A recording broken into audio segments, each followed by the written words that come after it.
ایک آخری بات میں آپ کو کہہ رہا ہوں، میں اپنی نماز میری بہت خراب ہے، اس پہ محنت کر رہا ہوں۔ اس وقت امت کو میں، ہمارے ڈاکٹر امجد صاحب ہیں، اللہ تعالیٰ ان کو حیاتی دے، ان کی عمر میں برکت دے، انہوں نے ہم سے نماز کا مذاکرہ کیا، عجیب بات بتائی جو ہم اتنا پریشان ہیں کہ میرے پیاروں، نماز حضرت حضور صلی اللہ علیہ وسلم کی حدیث ہے مسلم شریف کہ جس آدمی کے یہ جو نماز ہے نا، سجدے، 2 سجدے، اور اس کے درمیان جو بیٹھتے ہیں جس کو ہم جلسہ کہتے ہیں، 2 سجدے اور بیٹھنا، اور رکوع، اور رکوع کے بعد کھڑا ہونا، قوما، یہ ایک مقدار کے ہوتے تھے حضور صلی اللہ علیہ وسلم، ایک مقدار کے۔ 3 امام ہیں، ہمارے 4 امام ہیں جن کی ہم وہ ساری شریعت فقہ پڑھتے ہیں۔ 3 امام کے نزدیک جس نمازی کے 2 سجدے اور سجدے کے درمیان بیٹھنا ایک مقدار کا نہیں ہو، اس کی نماز فاسد ہے، اس کی نماز نہیں ہوتی۔ امام ابو حنیفہ کے نزدیک مکروہ نماز ہے، مکروہ نماز سے رزق ٹھیک ہوگا؟ نماز تو رزق کو کھینچتی ہے، ہماری نماز رزق کو دبئی پہنچا دیتی ہے۔ جو فجر کی نماز پڑھ لے سارا دن اللہ کی حفاظت میں رہتا ہے، سارا دن لوگوں کے موبائل چھنتے، گاڑیاں چھنتی ہیں، پٹائی ہوتی ہے، میرے پیاروں ہم کیسے نماز ہی ٹھیک نہیں۔ جس کے 2 سجدے اور درمیان بیٹھنا، میرے پیاروں بدقسمتی سے میں کتنے اماموں سے ہی بات کر چکا ہوں، لیکن وہ ٹائم ہی نہیں دیتے، اور اتنی زبردست دعا ہے 2 سجدوں کے درمیان کہ اگر وہ آپ یاد کر لیں آپ کو کسی چیز کی ضرورت نہیں پڑے گی۔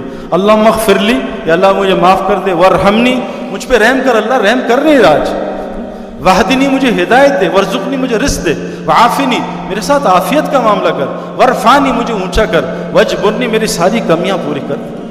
میرے پیاروں نماز ٹھیک کرنا ایک مشق ہے نا، اللہ سے باتیں کرنا۔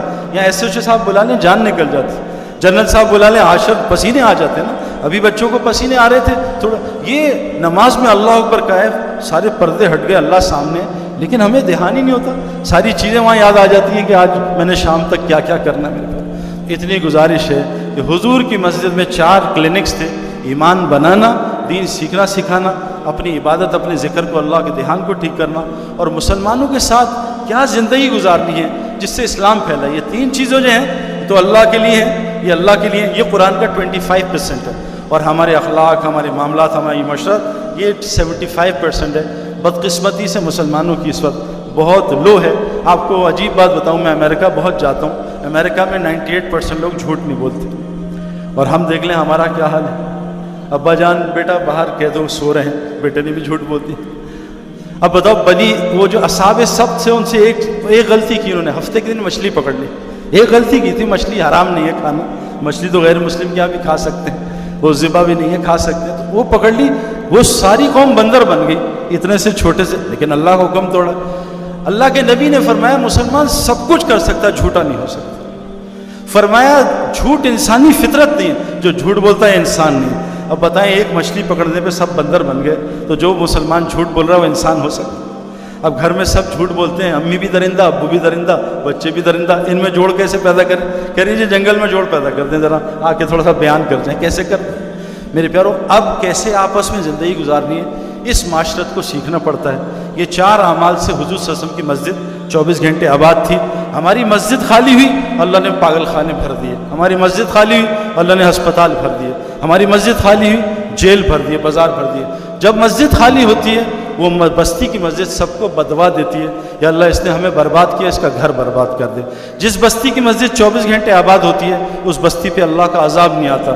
جس بستی کے مسلمان تہجد کے وقت استغفار کرتے ہیں، اٹھتے ہیں، اس بستی پہ اللہ کا عذاب نہیں آتا۔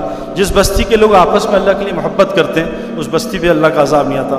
مولانا عبد الرحیم صاحب جامع رشید کے جو محترم ہیں، انہوں نے مجھے حدیث سنائی ابھی سعودی عرب میں، عجیب، کہا سعید بھائی تم لوگ جو جاتے ہو نا مسلمانوں کے پاس ملنے، وہ ڈانٹ دیتے ہیں، گالیاں دیتے ہیں، دھکے دیتے ہیں، گھبرانا نہیں، میں تمہیں طبرانی کی ایک حدیث سناتا ہوں۔ یہ جو دعوت کا کام، اس سے مقصد کیا ہے؟ مسلمان اللہ کے لیے دوبارہ ملنا شروع کر دیں۔ حضور صلی اللہ علیہ وسلم فرمایا جب تک مسلمان آپس میں اللہ کے لیے ملتے رہیں گے خیر کریں گے۔ حضور صلی اللہ علیہ وسلم فرمایا ایک بستی میں نوجوان جانا بنی اسرائیل کا، فرشتہ بھیجا اللہ نے انسانی شکل میں، کہاں جا رہے ہو بھائی؟ کہا فلاں مسلمان سے ملنے جا رہا ہوں۔ کیوں؟ دنیا کا نہیں، میں اس سے اللہ کے لیے محبت کرتا ہوں۔ کہا میں فرشتہ ہوں، اللہ بھی تجھ سے اسی طرح محبت کرتا ہے جیسے تو اس سے محبت کرتا ہے۔ حضور صلی اللہ علیہ وسلم فرمایا میں کسی مسلمان سے، حضور کہہ رہے ہیں مسجد نبوی کی ایک نماز ایک حدیث میں 1000، ایک حدیث میں 50,000 گنا ثواب ہے۔ حضور صلی اللہ علیہ وسلم فرمایا طبرانی کی روایت ہے میں کسی مسلمان سے کسی حاجت نہیں، اللہ کے لیے ملنے جاؤں، مجھے مسجد نبوی کے 1 مہینے کے اعتکاف سے زیادہ پسند ہے۔ میرے پیارو اس اجر کو ہم سوچ سکتے ہیں اللہ کے لیے ملنا؟ تو میرے پیارو یہ دعوت تبلیغ کے نام سے کیا محنت ہو رہی ہے؟ مسلمان اللہ کے لیے دوبارہ ملنا شروع کر دیں۔ حضور نے فرمایا تم لوگ کبھی بھی جنت میں نہیں جا سکتے جب تک مومن نہ ہو، کافر سیدھا جہنم میں، مومن سیدھا جنت میں، مسلمان یہاں بھی مسلم ہے وہاں بھی مسلم۔ فرمایا تم لوگ کبھی جنت میں جا سکتے تک مومن نہ بن جاؤ، اور تم لوگ کبھی مومن نہیں بن سکتے جب تک آپس میں اللہ کے لیے محبت نہ کرو۔ اور میں تمہیں بتاؤں محبت کیسے عام ہوگی؟ تم سلام کو عام کرو، سلام کو۔ فرمایا سلام میں پہل کرو، عام کرو، لوگوں کو کھانے کھلاؤ، رشتہ داریاں جوڑو، اور جب ساری مخلوق سو جائے تہجد اٹھ کے پڑھو، میں تمہیں ضمانت میں دیتا ہوں سلامتی سے جنت میں چلے جاؤ گے۔ کتنی آسان جنت ہے میرے پیارو۔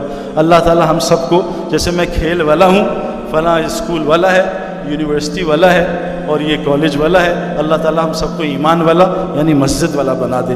1 گھنٹے سے شروع کریں، 1 کلو سے شروع کریں، انشاءاللہ 500 کلو بھی اٹھا لیں گے۔ جب ہم مسجد کو گھر بنا لیں گے پھر دیکھیں باہر کے کام اللہ ہمارے کیسے کرتا ہے۔ اللہ تعالیٰ ان باتوں پہ عمل کرنے والا اور آگے پہنچانے والا